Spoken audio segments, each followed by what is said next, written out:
बकबक में आपका बहुत बहुत स्वागत है।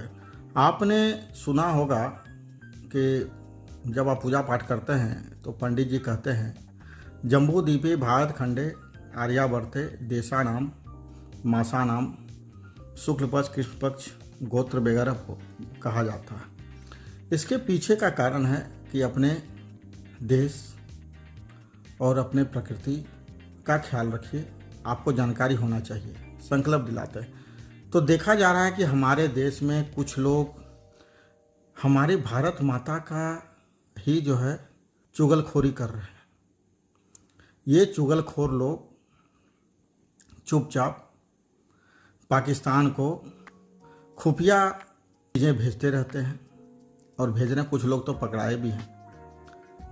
अब मुझे लगता है कि जो व्यक्ति इस तरह का सोच कैसे सकता है कि अपने भारत जिस देश में रहते हैं, जिस राष्ट्र में रहते हैं, उसका ही जो है खुफिया चीज़ें अपने दुश्मन के को सौंप रहे हैं।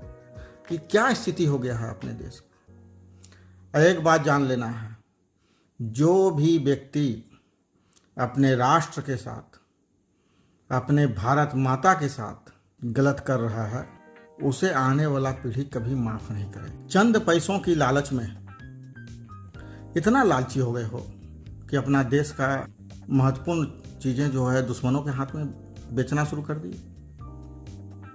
इतना लालच हो गया है। ऐसे देश के गद्दार दो देश के प्रति गलत ढंग से, गलत तरीके से दुश्मनों के हाथ में गलत जो है सौंप रहे हैं। बहुत सारी बातें दुश्मनों के हाथ में दे रहे हैं और दुश्मन उसका फायदा उठा रहे हैं। इस बात को समझना ही होगा। गद्दार और लालची खुफिया चीज़ों को अपने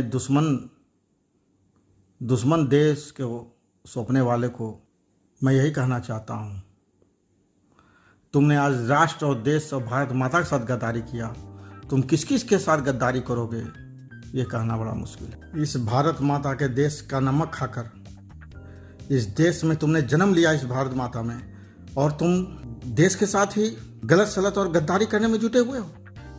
ये नमक हरामों, देश के गद्दारों को यह देश कभी माफ नहीं करेगा और यही कहेंगे कानून इस पर कड़ी से कड़ी सजा। तो आज बकबक में इतना ही, फिर मिलेंगे। अपना ख्याल रखिएगा। धन्यवाद।